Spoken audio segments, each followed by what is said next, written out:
Hello my dear lovely students. So आज हम लोग इन्वेंट्री का लास्ट डे हम सारे इलस्ट्रेशन प्लस बैक क्वेश्चंस को सॉल्व कर लेंगे, जो कि बहुत ही इम्पॉर्टेंट है, पेपर्स में आने के चांसेस होते हैं। तो मैंने as per the last lecture आपको बोला था कि इस सम को आप होमवर्क में करोगे, मस्ट रीड करके आओगे, है ना। अगर सॉल्व होता है तो आप सॉल्व करके आओगे। So let's start with that. चलिए तो शुरू करते हैं। Inventory taking for the year ended 31 March was completed by 10 अप्रैल।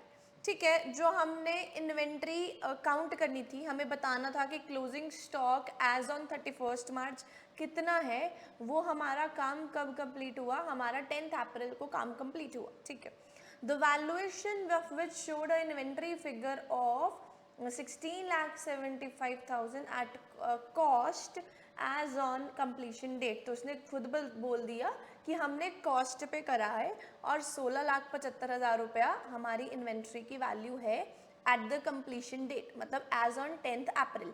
तो सबसे पहले हम यही इंफॉर्मेशन रिकॉर्ड करके चलते हैं। सो इलस्ट्रेशन नंबर 10, इलस्ट्रेशन 10, ठीक है, value as on 10th April 16,75,000, value as on 10th April 16,75,000। ध्यान रखना, फॉर्मेट बनाना मत भूलना, ठीक है। आपको इसके मार्क्स तो नहीं मिलते हैं, बट एक प्रेजेंटेबल वे से हो तो आपका बोनस तो मिलता ही है। Okay, so value as on 10th April it is 16,75,000। So हम ये कौन सा कर रहे हैं, हम as per physical stock counting कर रहे हैं। फिजिकल स्टॉक मतलब मैंने खुद काउंट किया कि कितना स्टॉक पड़ा हुआ है। एंड ऑलवेज रिमेंबर, इन्वेंट्री की इन्वेंट्री टेकिंग करना, मतलब इन्वेंट्री काउंट करना is the responsibility of the management. ठीक है, after the end of the accounting year until the date of completion of inventory taking, sales for the next year were made 68,750। तो हमारे पास क्या है, sales है, but जहाँ तक मुझे याद है और आपको भी ये याद होना चाहिए, तो मैंने आपको हमेशा बोला हुआ है, हमें कॉस्ट ऑफ गुड्स सोल्ड से मतलब होता है। तो सेल्स में से हम जीपी को माइनस कर देंगे, we will get cost of goods sold. ठीक है, profit margin is 33.3% on cost. ध्यान रखो, ये कौन सी फिगर है, this is figure on sales. ये कौन सा है, ये तो है 33% ऑन द कॉस्ट। अभी तक हम जितने सम्स कर रहे थे ना, तो यू ऑलवेज सी कि हम 33% ऑन द सेल्स करके चल रहे थे। अब इन्होंने पूछ दिया 33% ऑन द कॉस्ट, तो यहाँ पे आप मेरे साथ स्टार मार्क करोगे, और 33% ऑन द कॉस्ट का मतलब है 1/3 ऑफ कॉस्ट, 1/3 ऑफ कॉस्ट। ठीक है, 1/3 ऑफ कॉस्ट का मतलब क्या है, जब आप सेल्स पे करोगे ना तो वन फिगर ऐड कर दोगे, मतलब numerator will same remain same, it will be 1/4 of sales, 1/4 of sales. अब आप मेरे साथ, ठीक है, खुद की सेटिस्फेक्शन के लिए 1/3 ऑफ कॉस्ट निकालो। मतलब आपने अपने कैलकुलेटर पे क्या करना है, 1/3 कैलकुलेट करो, 1/3 1/3 विल गिव यू 33.33%, 33.333333 कुछ आएगा, ऐसा ही आ रहा है। 1 simple, type 1 on your calculator and then type divide then 3. So 1 divided by 3 is nothing but 33.3333% into 100 करोगे तो, ठीक है, 33 तो आपका ये आ गया। अब 33% ऑन द कॉस्ट का मतलब है 25% ऑन द सेल्स। ये मैंने स्टार्टिंग वाले लेक्चर्स में आपको ऑलरेडी एक्सप्लेन कर दिया था, बट मैं फिर से एक्सप्लेन कर रही हूँ ताकि आपको रिवाइज हो जाए। 25% ऑन द सेल्स। अब 1/4 करना, 1/4 into 100, 1/4 into 100, are you getting 25% on the sales. एक तरीका है, आप ये याद रख लो, 33% on the cost means 25% on sales, और और एक तरीका है, आप ये याद कर लो, और 1/3, देखो अपनी बुक्स पे नोट करके रखना, 1/3 ऑफ कॉस्ट का मतलब है 1/4 ऑन सेल्स। मतलब क्या, न्यूमिनेटर विल रिमेन सेम, बस डिनोमिनेटर में आपने क्या करना है, +1 किया तो you will get the on sales. Simple सी बात है, ठीक है, क्लियर है? ओके, सो नेक्स्ट इज, इसी के साथ हम पढ़ के चलते हैं, purchases for the year included 90,000 at less trade discount of 10%, purchases are given during this year, goods were added to the inventory at markup price of 3,000। Markup price का मतलब होता है nothing but the selling price. Markup price का मतलब होता है selling price.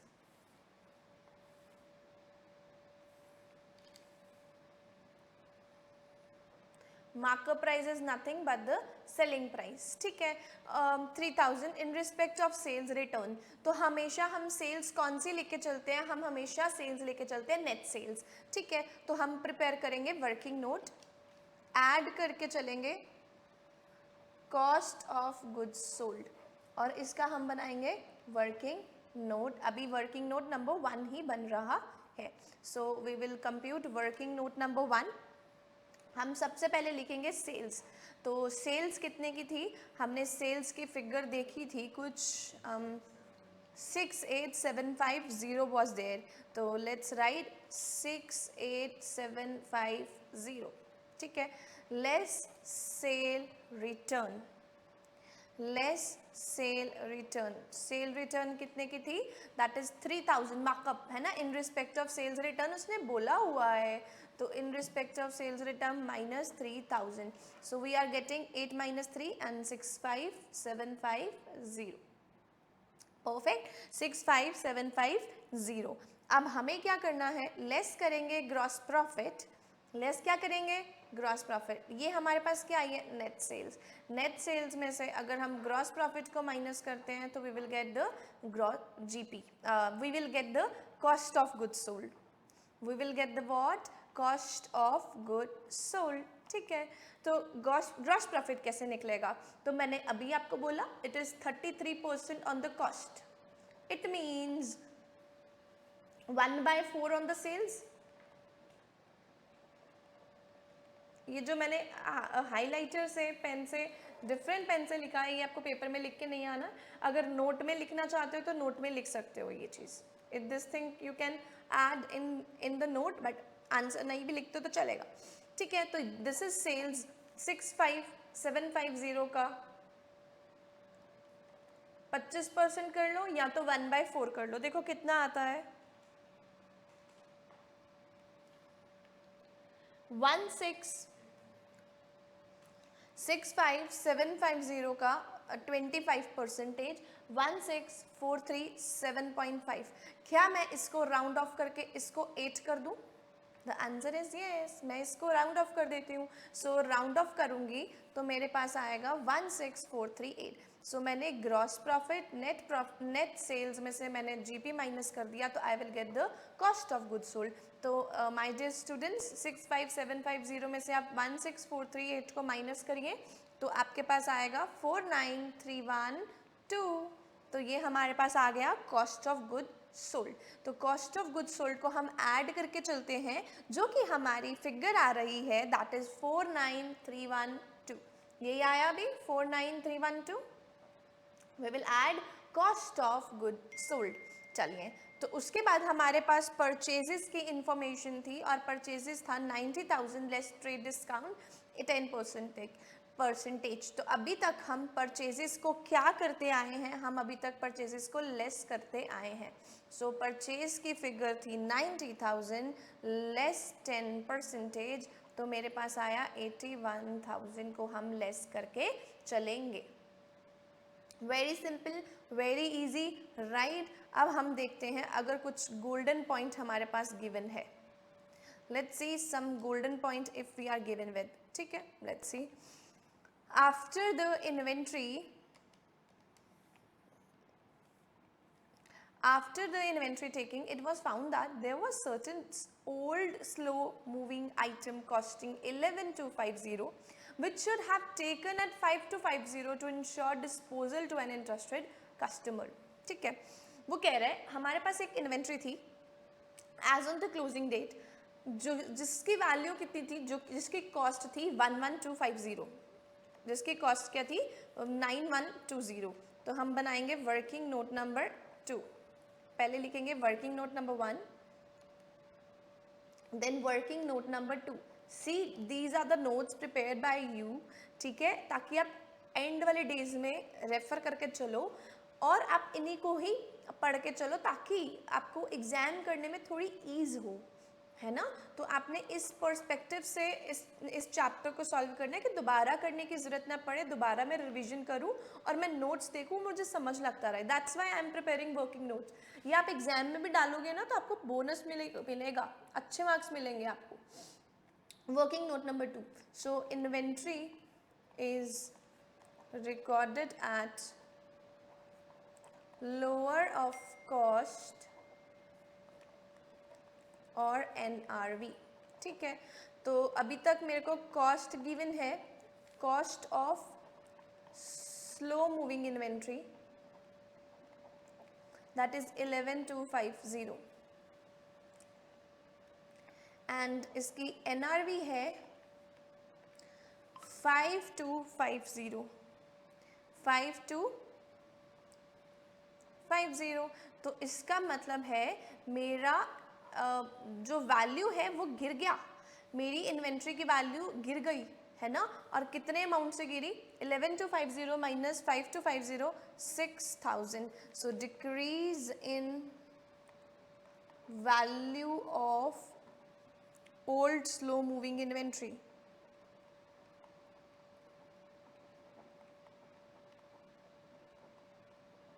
$6000। तो value decrease हुई तो मेरे को वैल्यू तो डिक्रीज करनी पड़ेगी, तो हम क्या करेंगे, less decrease in value of inventory. देखो मैं आपको की थिंग समझा रही हूँ हर एक क्वेश्चन में। यहाँ पे वैल्यू है, स्टॉक की कॉस्ट होगी, यहाँ पे भी मैंने कॉस्ट कर ली, purchases is also a cost expense, है ना। और मैंने यहाँ पे भी क्या किया, एक खर्चा, एक वैल्यू जो है वो बुक करके चली, दैट इज 6000 की। Now my dear students, last point I think, due to heavy flood, बहुत फ्लड आए, certain goods costing 15,500 were receive from the supplier. ठीक है, हमें कुछ गुड्स आए from the supplier beyond the delivery date of the customer.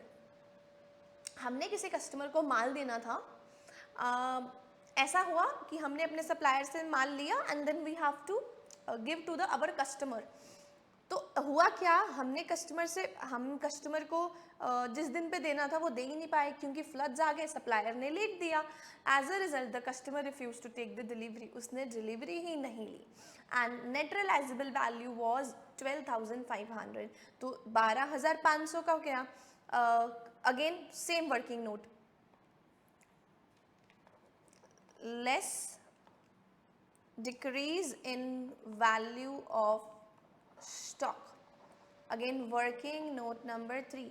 जो customer ने क्या किया था, रिफ्यूज किया था। देखो वर्किंग नोट नंबर 2 में आपने लिख दिया which ever is lower, working note number 3 में क्या करोगे, वैल्यू कितनी थी स्टॉक की, 11,000 समथिंग था, नहीं 15,500 था, if I am not wrong, yes 15,500 less NRV। तो डिक्रीज कितना आया, NRV कितनी बची, 12,500। सो 12,500, 3,000 का डिक्रीज आ गया है जो हम बुक करके चलेंगे। So we are going to right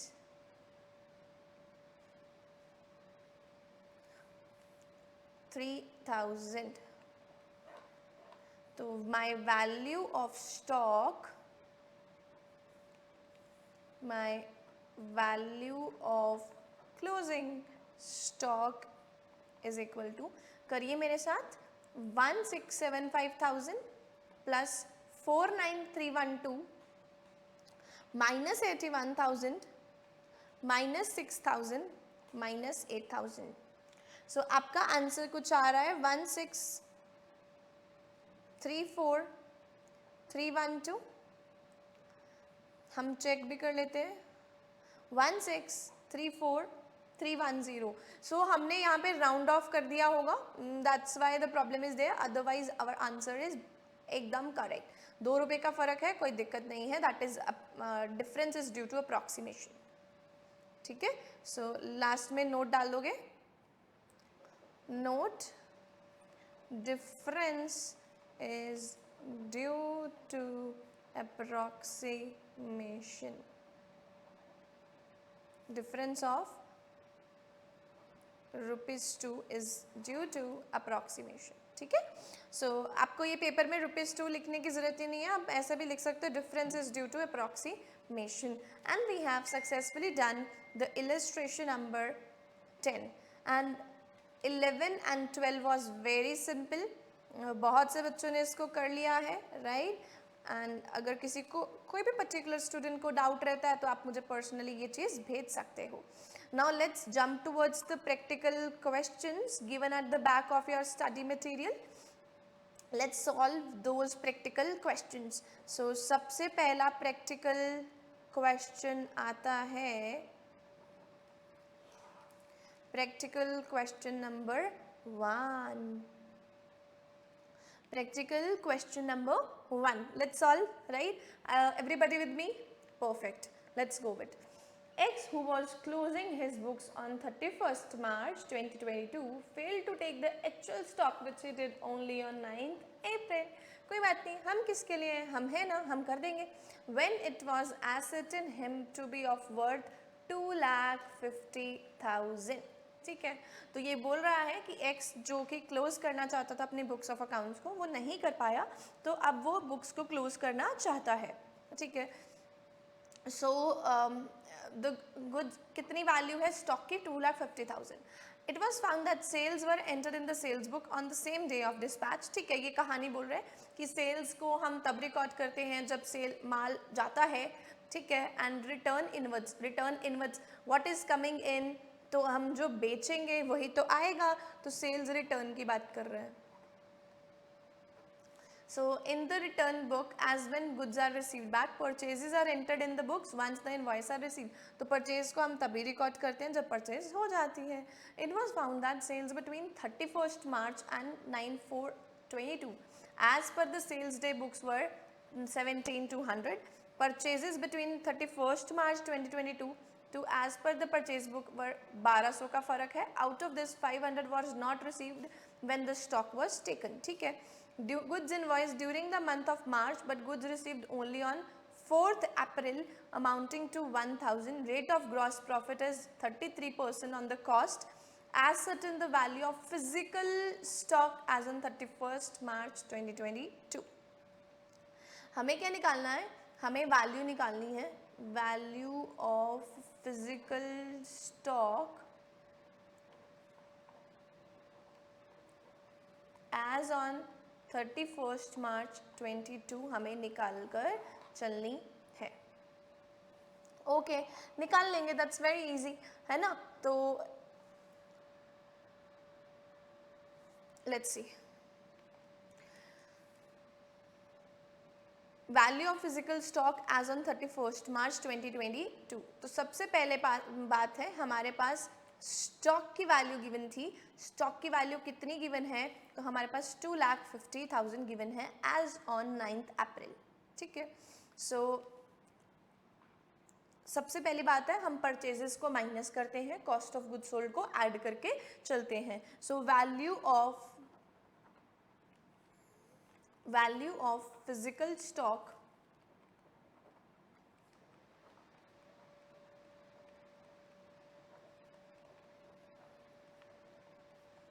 as on 9th April 22 that was nothing but 2,50,000। that was 2,50,000। हमने इस वाली एंट्री को तो रिकॉर्ड कर लिया, पहली वाली को। It was found that sales were entered in the sales book। तो ये तो कहानी थी, इसको पढ़ने की जरूरत नहीं है। It was found that sales as per the sales day book were 17,200। ठीक है, क्या हमें सेल्स चाहिए होती है कि हमें कॉस्ट ऑफ गुड्स सोल्ड चाहिए होता है? We need sales और we need cost of goods sold। We need always cost of goods sold. That's why हम सेल्स में से क्या करके चलते हैं, हमेशा ग्रॉस प्रॉफिट को माइनस करके कॉस्ट ऑफ गुड्स सोल्ड को ऐड करते हैं, परचेजेस को क्या करके चलते हैं, माइनस करके चलते हैं. यही कर रहे हैं अभी तक हम सारे सम्स में, यही कर रहे हैं. सो ठीक है, हमें क्या करनी है, हमें ऐड करना होता है कॉस्ट ऑफ गुड सोल्ड और लेस करना होता है परचेजेस को.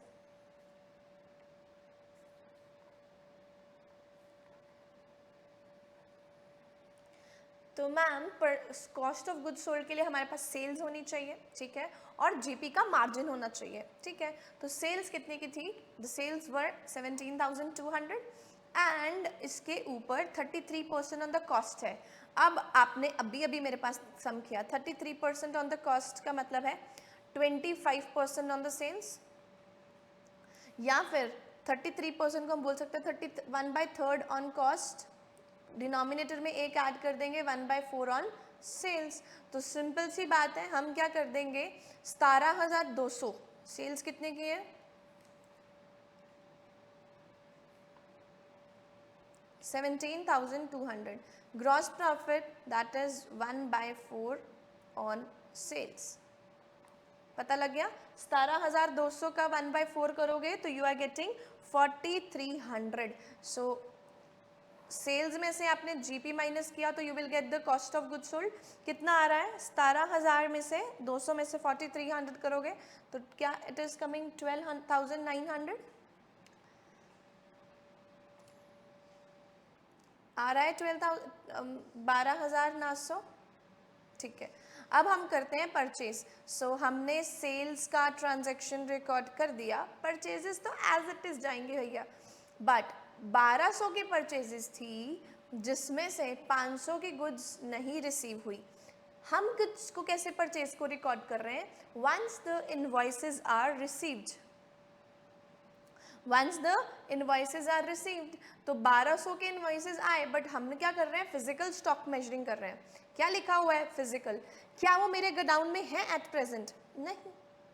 जो मेरे को गुड्स 1200 के थे उसमें से 500 के गुड्स हमें रिसीव नहीं हुए, क्या वो मेरे स्टॉक काउंटिंग के दिन वो मेरे गोडाउन में है, the answer is no, they are not in my godown. If they are not in my godown तो मैं उसे काउंट ही नहीं कर पाऊंगा. तो इस वाले स्टॉक को हमें क्या करना पड़ेगा, रब करना पड़ेगा, निकालना पड़ेगा. सो परचेजेस कितने की थी, 1200 की, लेस गुड्स नॉट रिसीव्ड. कितने की गुड्स हमें नहीं रिसीव किए, 700, 500. तो 700 हमारे पास बच गया लेस करने के लिए, ठीक है. Then out of these goods 500 were not received, goods invoiced during the March of 22 but goods received on 4th April amounting to 1000. हमने गुड्स इनवॉइस करी मार्च को ही, बट हमें गुड्स कब मिली, 4th अप्रैल को. सेम थिंग, अगर हमें गुड्स और अमाउंट कितनी है उसकी 1000, हमें वो रिसीव ही नहीं हुई, तो मतलब they are not counted in my inventory. मतलब जब मैंने इन्वेंट्री की काउंटिंग करी होगी तब वो मेरे गोडाउन में प्रेजेंट ही नहीं होंगे. Less goods not received till 31st March as received in April. But वो मार्च में तो नहीं रिसीव हुए.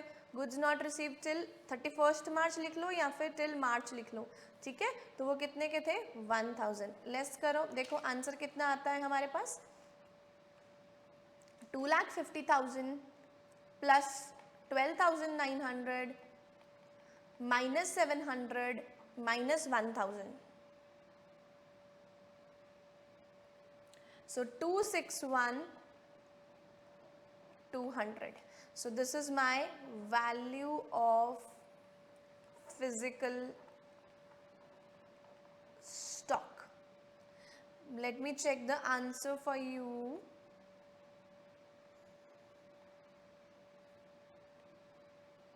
261,200. So we have successfully solved this question.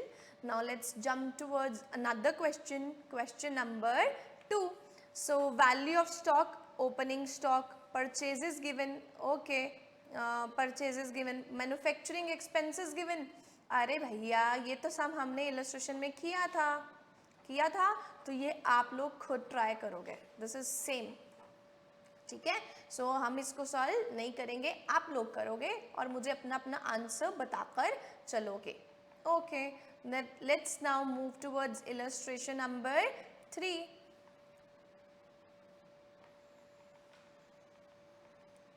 So write question number 2, self practice must try. लिख के चलिए ताकि आपको याद रहे कि ये सेल्फ प्रैक्टिस का ही सम है। अब हम कर रहे हैं question number 3. Let's see what is different in this sum and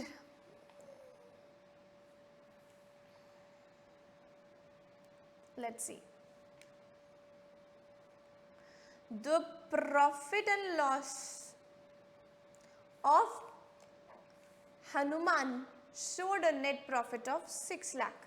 Okay, after considering the closing stock of 3,75,000 on 31st March, closing stock भी बता दिया। subsequently हमने ये obtain करी information from scrutiny of the books, मतलब हमने जब books को देखा, जांच पड़ताल करी, तो हमें ये सब चीज़ें मिली हैं, ठीक है। हमें निकालना क्या है, पहले हम लास्ट वाली लाइन ये रीड कर लेते हैं। Calculate the value of stock on 31st March. Ma'am value of stock तो ये भी है, तो ये क्या बोलने की कोशिश कर रहा है, and adjusted net profit for the year, मतलब ये कह रहा है ये एडजस्टमेंट्स हमने नहीं करी हैं या करी हैं, तो इसका इम्पैक्ट बताओ क्या होगा, तो और हमें एडजस्टेड नेट प्रॉफिट बताओ। तो एडजस्टेड नेट प्रॉफिट हम कब बनाते हैं, जब हमने सपोजिटली ट्रेडिंग अकाउंट बनाया होगा, ठीक है, और हमने लेजर्स बनाए होंगे, जर्नल बनाया होगा, तो हमें ये इन्फॉर्मेशन, कुछ गलत इन्फॉर्मेशन हुई होगी, उनको हमने सही से रिकॉर्ड नहीं किया। अब सही से रिकॉर्ड करो और एडजस्टेड प्रॉफिट एंड लॉस बनाओ, क्योंकि हमारा ऑलरेडी प्रॉफिट एंड लॉस बन चुका है, बट उसमें हम चेंजेस नहीं कर सकते, तो एडजस्टेड प्रॉफिट एंड लॉस हम बना रहे हैं, समझे, ठीक है। सो ऐसा भी होता है, यस ऐसा भी होता है, कई बार हमारे पूरे अकाउंट्स बन जाते हैं, कुछ गड़बड़ होती है, तो हम उसमें सही कैसे करते हैं, with the help of adjusted net profit. तो ma'am adjusted net profit is something, अगर हमारे अकाउंट्स में गड़बड़ हो जाए और पूरा हमने अकाउंट्स अपना रेडी कर लिया, तो हम कुछ एडजस्टमेंट्स करके हम अपना एडजस्टेड नेट प्रॉफिट निकाल सकते हैं। The answer is correct. तो हमें स्टार्ट कहाँ से करना होता है, नेट प्रॉफिट से करना होता है। कहाँ से करना होता है, एडजस्टेड नेट प्रॉफिट से करना होता है, नेट प्रॉफिट से करना होता है, ठीक है। So adjusted net profit account, particulars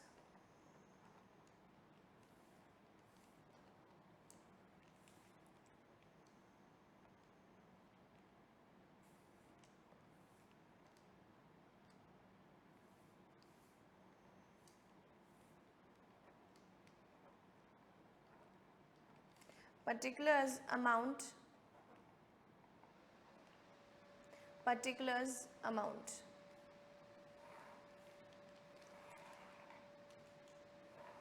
ठीक है, पर्टिकुलर्स अमाउंट। सबसे पहले आप लिखोगे बाय नेट प्रॉफिट, जो कि गिवन था आपको, बाय नेट प्रॉफिट जो कि गिवन था आपको, और वो कितने का गिवन था आपको, गिवन था 6 लाख का।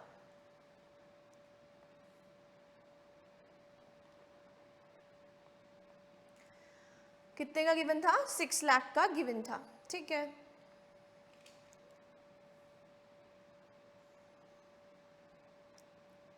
Okay,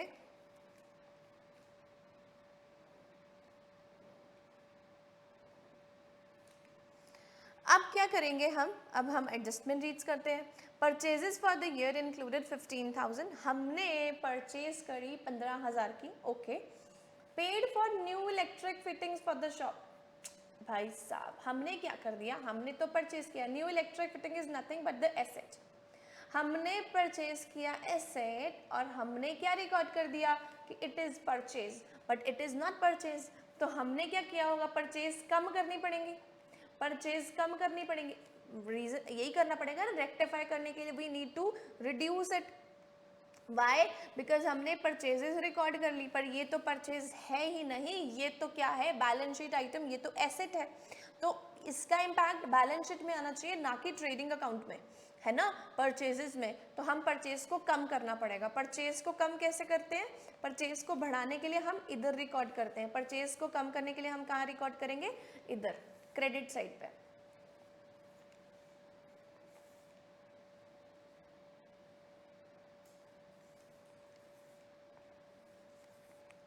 by purchases, by purchases, ठीक है। तो यहाँ पे आप क्रेडिट लिख के चलो, यहाँ पे आप डेबिट लिख के चलो, और कितनी अमाउंट थी हमारी? 15,000 की अमाउंट थी। तो हमें रेक्टिफिकेशन एंट्री पास करनी होती है इस चीज़ में लिए। रेक्टिफिकेशन का चैप्टर हम नेक्स्ट रिवीजन में उठाएंगे, ठीक है।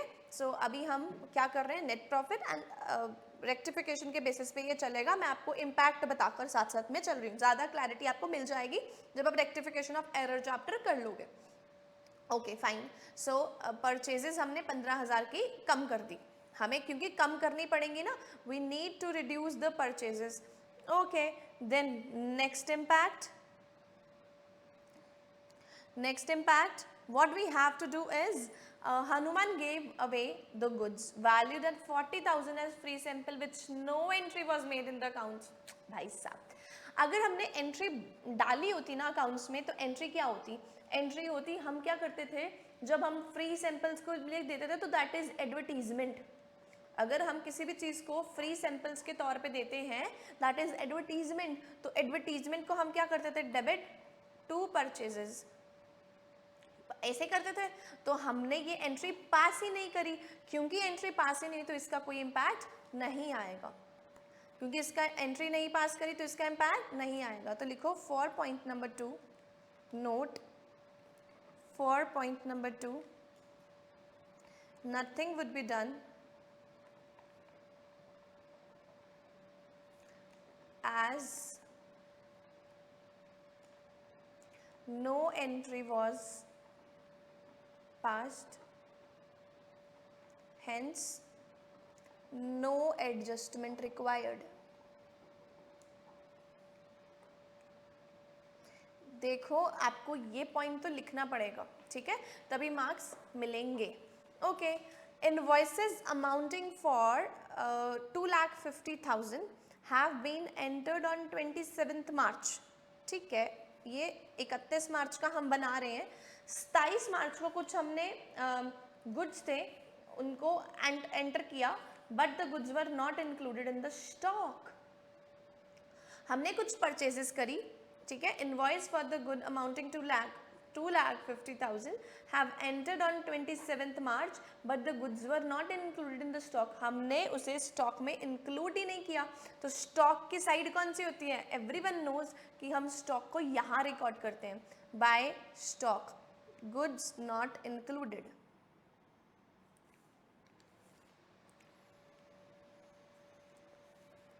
Bye stock not included goods. कितने की अमाउंट है? अमाउंट इज 2,50,000, तो हम 2,50,000 से ऐड कर देते हैं, अपना स्टॉक हम बढ़ा देते हैं, simple, rectified. In March 2022 goods of 2 lakh sold and delivered. हमने मार्च 22 में क्या किया? गुड्स को सोल्ड किया, बेचा and were taken in the sales for April. भाई गलती कर दी तुमने सेल्स करी 2 लाख की और तुमने उसे अप्रैल की सेल्स दिखा दिया, मतलब मार्च की सेल्स को तुमने अप्रैल की सेल्स दिखा दिया। तो मैम क्या करें? मार्च की सेल्स बढ़ानी पड़ेंगी, मार्च की सेल्स बढ़ानी पड़ेंगी और अप्रैल की सेल्स कम करनी पड़ेंगी। अब अप्रैल तो आ गया, अगला साल, तो अगले साल देखेंगे, इस बार ही है मार्च, तो मार्च की तो एंट्री करनी पड़ेगी भैया। तो कैसे करें? 2 लाख की सेल्स को बढ़ा दो। तो एवरीबडी नोज कि यहाँ पे ही हम स्टॉक को बढ़ाते हैं और यहाँ पे ही हम क्या बढ़ाते हैं? सेल्स को बढ़ाकर चलते हैं। तो यहाँ पे लिखोगे by sales by sales not included in March, ये ब्रैकेट में लिख के चलोगे, नॉट इंक्लूडेड इन मार्च। अब मैंने अमाउंट नहीं देखी थी, that was 2 lakh, that was 2 lakh, तो हमने ये रिकॉर्ड कर ली। Okay, goods costing 75,000 sent on sale or return basis, now very interesting point। अब ये पॉइंट मैं दूसरी बारी डिस्कस कर रही हूँ, और ये पॉइंट क्या है, goods sent on approval basis. जो गुड्स सेंट होती हैं अप्रूवल बेसिस पर, वो सेल मानते हैं हम? The answer is no. तो क्या वो मेरे स्टॉक में, क्लोजिंग स्टॉक में ऐड होना चाहिए? ऑब्वियसली, अगर मैंने उसे सेल नहीं किया तो वो मेरे माल पड़ा होना चाहिए ना। मेरे पास 10 पीसेस हैं, या तो वो 10 पीसेस में से पीस बिक जाएं तो कुछ भी नहीं स्टॉक बचेगा, अगर वो नहीं बिके तो मेरे 10 के 10 पीसेस होने चाहिए ना, तो वही बात है, तो वो मेरे क्लोजिंग स्टॉक में दिखने चाहिए। ठीक है, so the goods costing 75,000 sailed eight a margin of GP, तो ये तो कॉस्ट ही है। सबसे पहले तो मैं कॉस्ट अपना क्लोजिंग स्टॉक को रिकॉर्ड कर लेती हूँ। बाय स्टॉक गुड्स ब्रैकेट में सेंट ऑन अप्रूवल, और वो कितने का था? 75,000। कितने का था वो?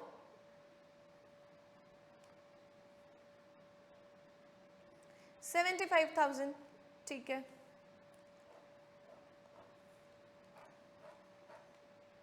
ओके। अब जिसके बोल रहे हैं at a margin of 33% on the cost, तो ये कॉस्ट ही है। ओके, दो approval was in the April, अप्रैल में आया भाई, हम तो मार्च में खड़े हैं ना। These were taken as sales, भाप परे, तुमने सेल्स कंसिडर कर लिया इसको। तो सेल्स में मुझे बताओ, आपने कॉस्ट ऐड करी होगी कि नहीं करी होगी? जब भी आप सेल्स करते हो तो एट मार्केट प्राइस करते हो या एट कॉस्ट करते हो? एट मार्केट प्राइस करते हो, तो मतलब आपने सेल्स कैसे करी होगी? कॉस्ट प्लस ग्रॉस प्रॉफिट का मार्जिन, तभी तो सेल्स बनी होंगी, है ना। तो आपने क्या करना है, 75,000, ये भी कॉस्ट है, ये भी कॉस्ट है, तो वर्किंग नोट नंबर बनेगा for the 5th point,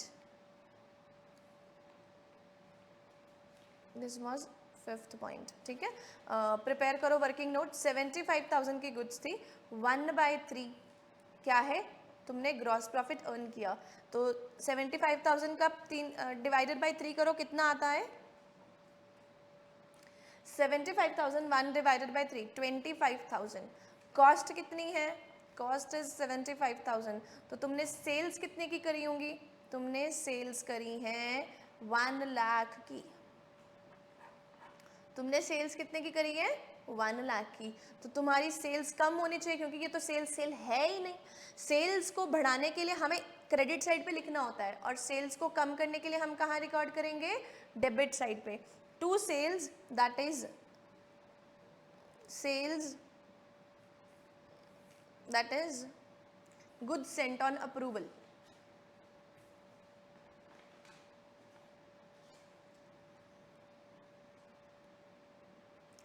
that is goods sent on approval। ठीक है, और मेरी कितनी फिगर आएगी? The figure should be 1 lakh, the figure should be 1 lakh. ठीक है, ओके। तो अब मेरे को पता है यहाँ पे 1 लाख है, यहाँ पे 6 लाख है, तो मतलब यहाँ पे कुछ प्रॉफिट आ रहा है मेरा, तो टू एडजस्टेड नेट प्रॉफिट, और साथ में लिखोगे बैलेंसिंग फिगर। अब मेरे साथ आप कैलकुलेट करोगे, 6 lakh plus 15,000, 6 lakh plus 15,000 plus 2,50,000 plus 2 lakh plus 75,000। अब 11,40,000, 11,40,000. So once again calculate with me. 6 lakh plus 15,000 plus 2,50,000 plus 2 lakh plus 75,000. So it is 11,40,000. Okay, जिसमें से आप माइनस करोगे 1 लाख, -1 लाख. तो मैंने जब एडजस्टेड प्रॉफिट एंड लॉस निकाला, so my answer is 10,40,000.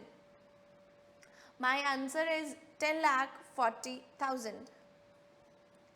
So once I calculated 10,40,000, मेरा नेट प्रॉफिट आ चुका है and we are done with the sum. अब हम देखते हैं 10 lakh second third 10,40,000.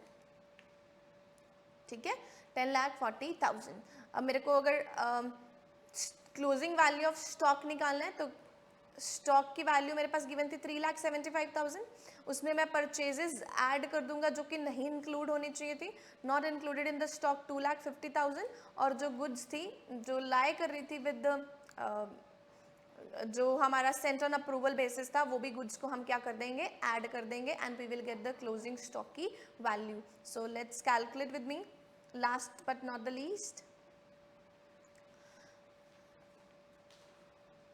Value of stock.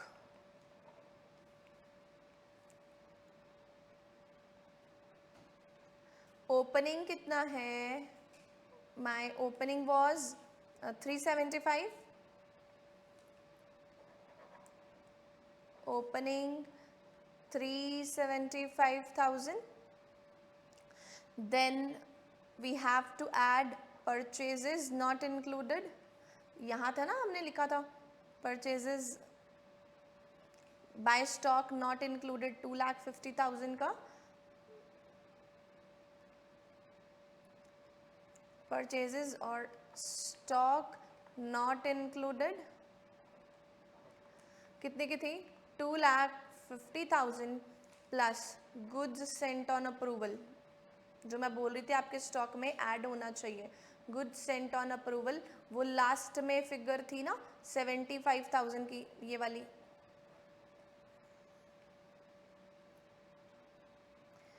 So we got the value of stock 375 plus 250 plus 75, it is 7 lakh. We got the answer 7 lakh. Now last sum, illustration, question number 4. Question number 4 last सम है भाई, खत्म ये chapter खत्म अब तो. Question 4. So physical verification of the stock was done on 23rd of June. ठीक है, तो value of the stock was 48 lakh. Ma'am पहले ये लिख लेते हैं, अभी तक तो हमें ये समझ लग ही गया है. तो value of physical stock on 23rd of June. तो ये कुछ फिगर थी मेरी 48 लाख की. Physical verification was done, the value of the stock was 48 lakh. ठीक है, from 23rd to 30th June the these things happened. Now you can do, मुझे यकीन है आप पे. Out of the goods sent on consignment, goods at cost were 2,40,000 were unsold. हमने goods भेजी, क्या ये मेरा माल है कि उसका माल है? मेरा माल है, तो मेरे माल में ऐड होना चाहिए कि नहीं होना चाहिए? होना चाहिए कि नहीं होना चाहिए? द आंसर इज होना चाहिए. ठीक है, so plus goods sent on consignment कितने की थी? 2,40,000. क्योंकि ये मेरा माल है भाई, किसी और के पास पड़ा हुआ है तो, पर ये थोड़ी किसी और के पास पड़ा हुआ है तो उसका हो गया, मेरे स्टॉक में तो ऐड होना चाहिए ना, तो मैंने कर दिया. ठीक है, 4 लाख की परचेजेस मैंने करी, out of which goods worth 1,60,000 was delivered on 5th जुलाई. अभी हमने किया है. जो गुड्स अभी तक डिलीवर नहीं होती, अभी याद है मैंने एक 700 का आंसर आया था 1200 था जिसमें से 500 माइनस किया एंड वी गॉट 700। याद है कि नहीं, भूल गए अभी अभी? अरे भूल गए तो चलो कोई बात नहीं। हमने कितने की गुड्स करी? परचेजेस। तो परचेजेस हमारी लेस होती हैं कि ऐड होती हैं? पर है हमें ऐड करके चलना है। क्यों? क्योंकि हमें माल की वैल्यू कब निकालनी है? हमें माल की वैल्यू निकालनी है 30 जून की। और हम कहाँ पे खड़े हैं? हम खड़े हैं 23 जून पे। आगे हम पता है कहाँ खड़े होते हैं? 30 जून पे, और हम पिछली वैल्यू निकाल रहे होते हैं। ठीक है, आगे हम यहाँ खड़े होते हैं और हम पीछे की वैल्यू निकाल रहे होते हैं, तब हम परचेजेस को माइनस करते हैं। अब क्योंकि हम यहाँ खड़े हैं, हमें यहाँ की वैल्यू निकालनी है, तो हमें परचेज को क्या करना पड़ेगा? ऐड। तो लेट्स ऐड परचेजेस फ्रॉम 23 जून। आपको फिजिकल स्टॉक की वैल्यू नहीं निकालनी है, आपको वैल्यू ऑफ स्टॉक की निकालनी है, ये ध्यान रखना। तो क्योंकि वैल्यू ऑफ स्टॉक ऐड करना है, value of goods purchased till 30 जून, तो पूरा का पूरा बिल ही क्या होना चाहिए? ऐड होना चाहिए। 4 लाख का माल आएगा। Okay. Sales were 13,60,000 which includes 3,20,000 sent on approval। तो क्या मैं इसे सेल मानूं? हाँ, मेरे पास सेल्स थी 13,20,000 की, जिसमें से 3,20,000 के तो sales good sent on the approval basis है, तो वो तो सेल होती नहीं है। That should be added in my closing stock. तो आप क्या लिख के चलोगे? लेस, आगे आप कॉस्ट ऑफ गुड सोल्ड को क्या करते हो? ऐड। इस केस में क्योंकि आप यहाँ पे हो, आगे जाना है, तो कॉस्ट ऑफ गुड सोल्ड को क्या करोगे? माइनस। तो सेल्स कितने की है? सेल्स है मेरे पास 13,60,000 माइनस 320, 13,60,000 माइनस 3,20,000। तो सेल्स कितने की है मेरे पास?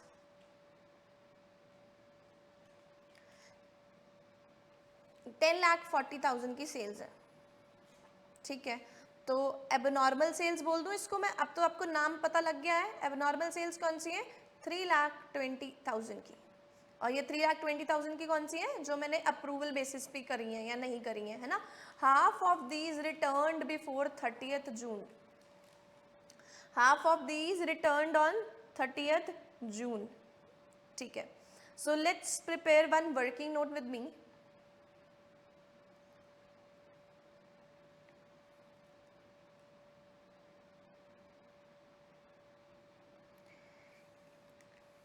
यहाँ पे एबनॉर्मल सेल्स नहीं इसको ट्रीट करेंगे। Let's prepare working note with me. हम एक छोटा सा कॉर्नर जो है वो ले लेते हैं।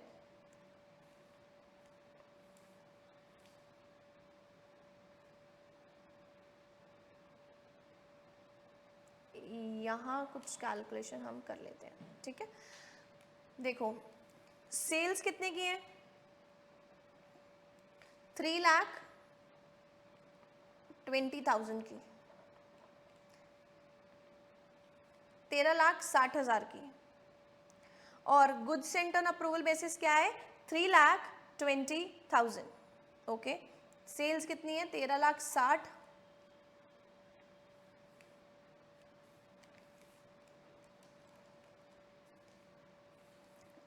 Sales 13,60,000 sent on approval 3,20,000। Okay, ठीक है। अब क्या इसको मैं सेल मान सकता हूं? The answer is no. तो मैं 3,20,000 को कैसे बाइफरकेट करके चलूंगा?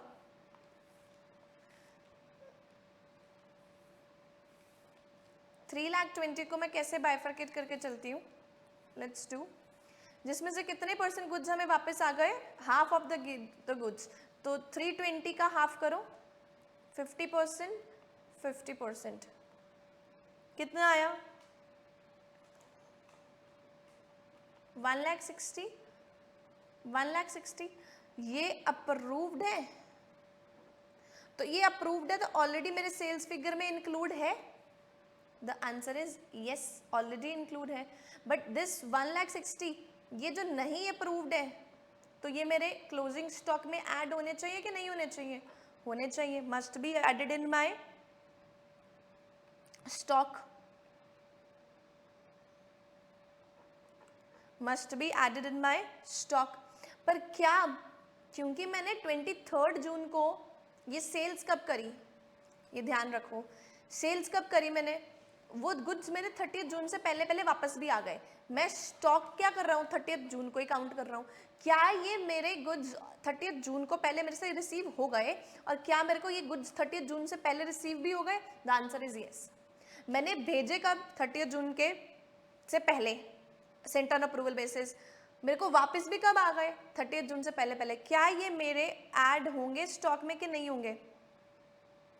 द आंसर इज ये मेरे ऑलरेडी इंक्लूडेड है, तो मेरे को इसको क्या करके चलना है? इग्नोर करके चलना है। बट ये ध्यान रखना, मेरी जो सेल्स है वो मेरी सेल्स कितने की है? मेरी सेल्स 13,60,000 की नहीं है, मेरी सेल कितनी है? 13,60,000 माइनस 320, दैट इज 10,40,000 की। मेरी सेल्स कितनी है? 10,40,000 की। तो इसे हम क्या करेंगे? They are already, but they are already included.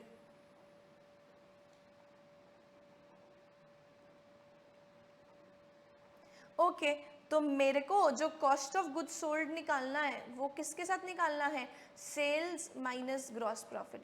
Sales कितने की लेके चलूंगा मैं? 10,40,000। ग्रॉस प्रॉफिट जो भी मेरे पास गिवन होगा। हम बच्चे पता क्या करते हैं, ये पूरी की पूरी सेल्स कंसीडर कर लेते हैं।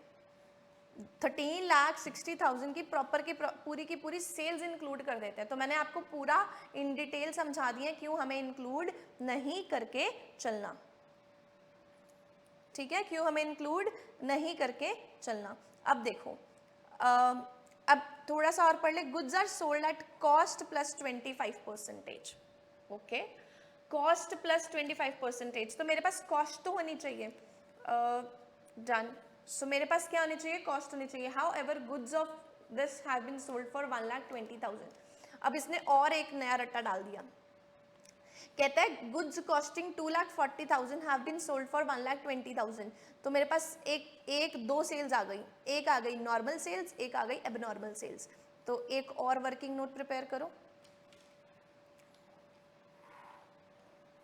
एक आई है मेरे पास सेल्स, एक आई है मेरे पास एबनॉर्मल सेल्स। अभी मेरी सेल्स कितने की थी?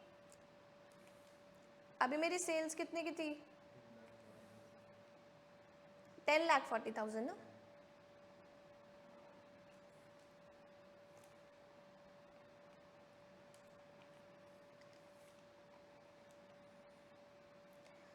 अभी मेरी सेल्स कितने की थी? 10,45,000।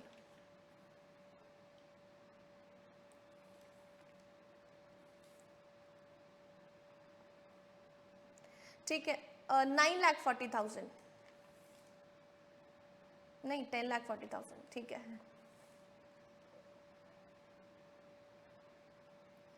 10,40,000 जिसमें 25% ऑन द कॉस्ट का मतलब क्या है? 25% ऑन द कॉस्ट का मतलब है 1/4। 25% कैसे आएगा? 1/4। तो मेरे को क्या करके चलना है? 1/सेल कैसे करूंगा? न्यूमिनेटर को एज इट इज रहने दो, डिनोमिनेटर में क्या कर दूं? प्लस कर दूं, तो 5 आ जाएगा। 1/5 on sales, 1/4 on the sales है। 25% को कैसे निकालूंगा? सो 1 सेकेंड,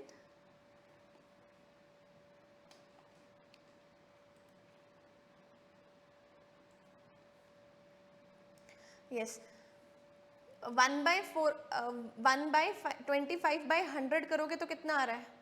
1/4 आ रहा है, तो मतलब 1/4 ऑन कॉस्ट है, तो 1/5 ऑन सेल्स हो जाएगा 1/5। इतना समझ लग गया आपको कि 1/4 on the sales on the cost था, तो हम क्या करेंगे? 1/5 ऑन द सेल्स। अब कितना आया? 10,40,000, जिसमें से इसका 1/5 करो, कितना आता है? 208,000।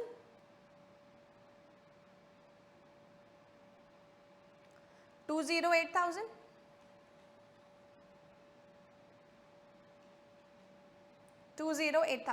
सो वी हैव 208,000 की कॉस्ट। तो सेल्स में से मैं 10,40,000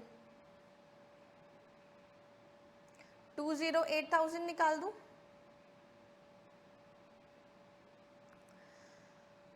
निकाल तो दूं, पर मेरे पास क्या थी, 2,40,000 को हमने गुड्स सोल्ड करी थी 1,20,000 पे, तो मतलब ये 1,20,000 क्या है, मेरी एबनॉर्मल सेल्स है। 1,20,000 क्या है मेरी एबनॉर्मल सेल्स, तो मेरी सेल्स 10,40,000 की नहीं है, मेरी सेल्स कितने की है, -1,20,000। तो देखो कितना आता है मेरे पास, सेल्स कितनी हो गई मेरी, 10,40,000 माइनस 1,20,000, 9,20,000। 9,20,000 की मेरे पास सेल है, इसका 1/5 करो, कितना आता है,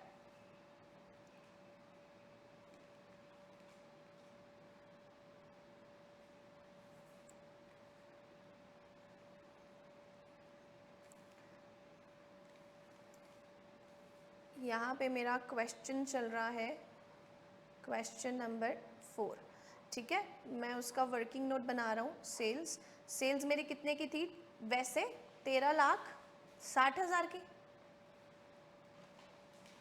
13,60,000 की, जिसमें से मैंने कुछ गुड्स भेजी on consignment, goods on consignment, एक मेरी थी एबनॉर्मल सेल्स और एक मेरी हो गई नॉर्मल सेल,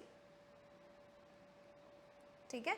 13,60,000 में से जो मैंने गुड्स कंसाइनमेंट पे भेजी हैं वो है 3,20,000 की,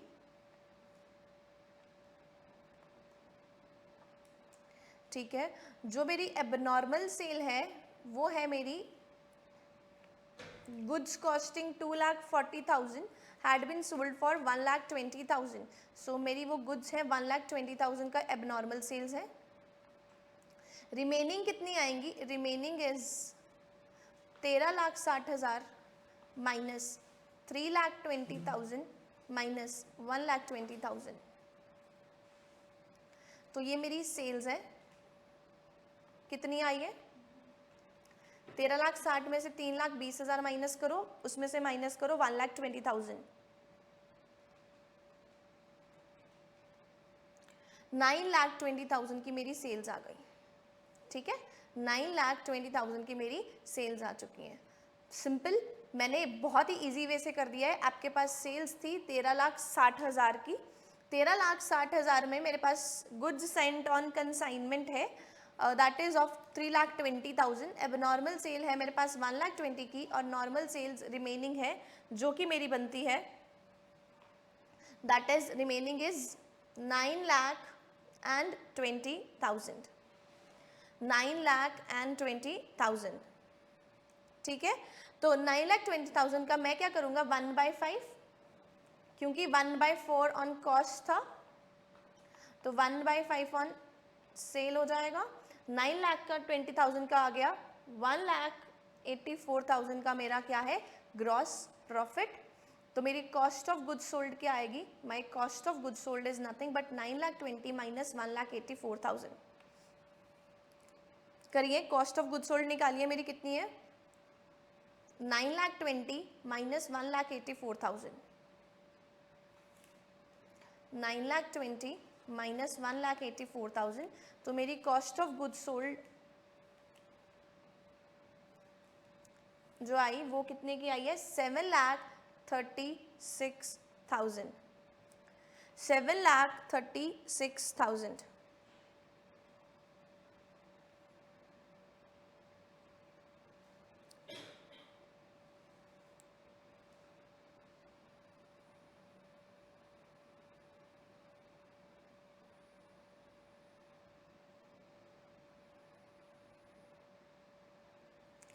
सॉर्टेड है, 7,36,000 की मेरी कितनी आ गई है, कॉस्ट आ गई है। अब मैंने कितने पे गुड्स को बेचा था, मैंने गुड्स को बेचा था 1,20,000 पे, गुड्स की कॉस्ट कितनी थी 2,40,000, तो मैंने जीपी कितना कमाया इस पे, मैंने जीपी कितना कमाया,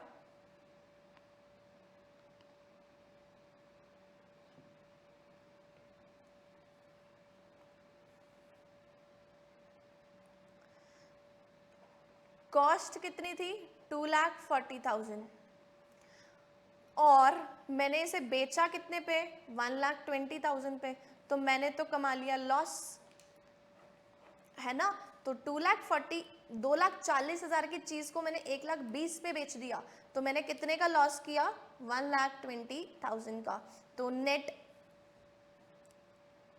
एक पे मैंने प्रॉफिट कमाया 1,84,000 का और एक पे मैंने लॉस किया 120 का, तो नेट प्रॉफिट एंड लॉस कितना आ गया, नेट प्रॉफिट या लॉस कितना आ गया, सो 1,84,000 minus 1,20,000, that is 64,000, that is 64,000।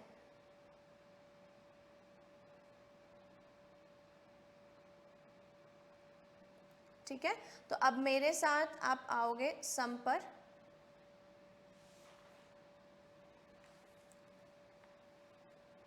जो हमने लास्ट पे किया था।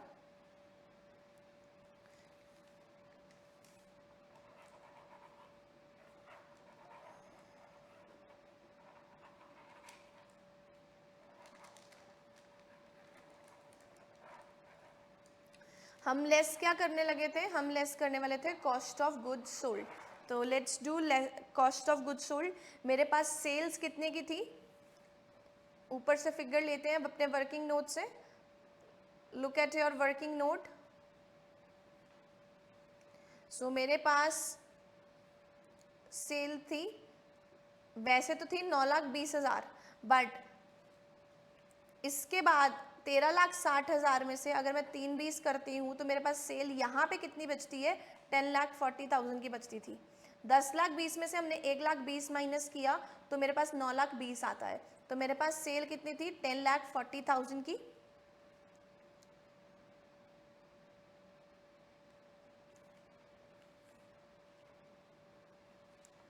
सेल्स है मेरे पास 10,40,000 का, जिसमें से मैंने माइनस क्या करके चलना है, माइनस करके चलना है ग्रॉस प्रॉफिट। तो मैंने नेट ग्रॉस प्रॉफिट निकाल लिया था 64,000, तो मेरे पास sales minus gross profit is nothing but the sales minus gross profit is nothing but cost of goods sold. तो कॉस्ट ऑफ गुड्स सोल्ड कितना आया मेरे पास 9,76,000। तो अब लेस करके चलेंगे, अब मेरे साथ आप करोगे 48 lakh plus 2,40,000 plus 4 lakh minus 9,76,000 minus 9,76,000, 48 lakh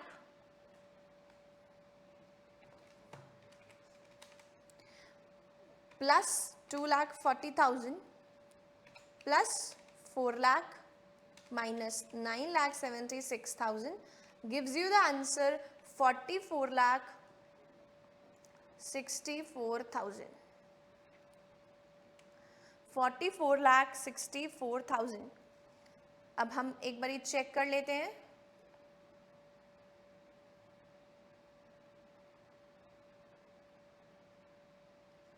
$44,64,000 value of stock as on 30th June. तो हम यहाँ पे लिख लें value of stock. So this finishes your inventory chapter. I hope आपको ये समझ लग चुका है बहुत ही अच्छे से। Thank you so much, goodbye, take care.